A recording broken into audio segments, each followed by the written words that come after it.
Sound like a broken record. Broken record. Record.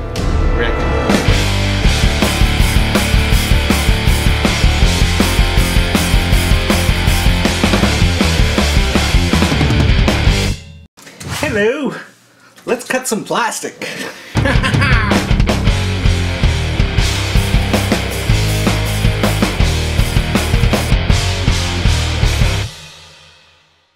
This build has got me scratching my head, man. It's got me scratching my head.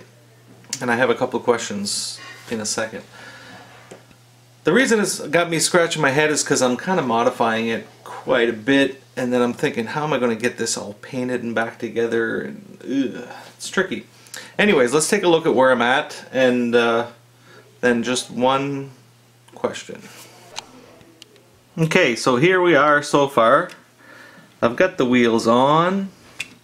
I'm starting to try to figure out the exact placement of these fenders, or these fender flares. You can see in the back here there's not a whole lot of room. I want to try to go with that body line there and follow that right across. It makes sense to me.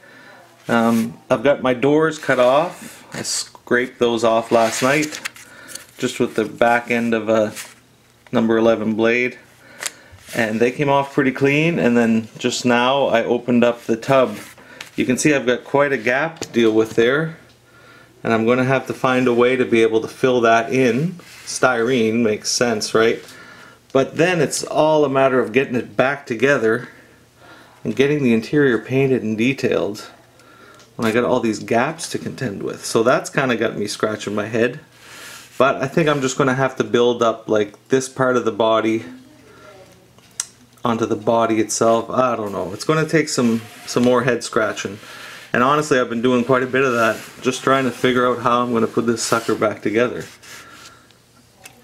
But that's where it stands so far.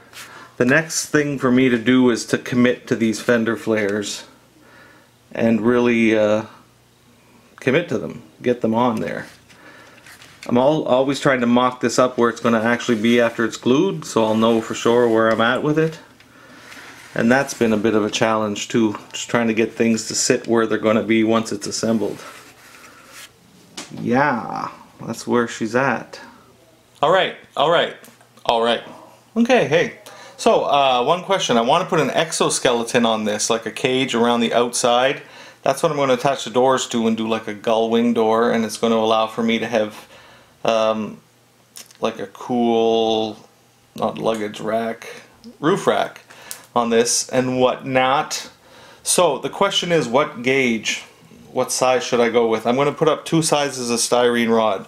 One scales out at like 1.5 inches. The other scales out at like 2 and little more than 2.5. Now my research on like the Jeep forums say most guys use 1.5 inch, but I just want to see what you think as far as a model goes. So that little one right there, that would be scale 1.5 inches. This is like 2.5 inches. Now I find the bigger stuff looks better, but maybe that's just me, I don't know, as a cage. How about you tell me what you think? Because I'm really undecided. Maybe the smaller stuff is better.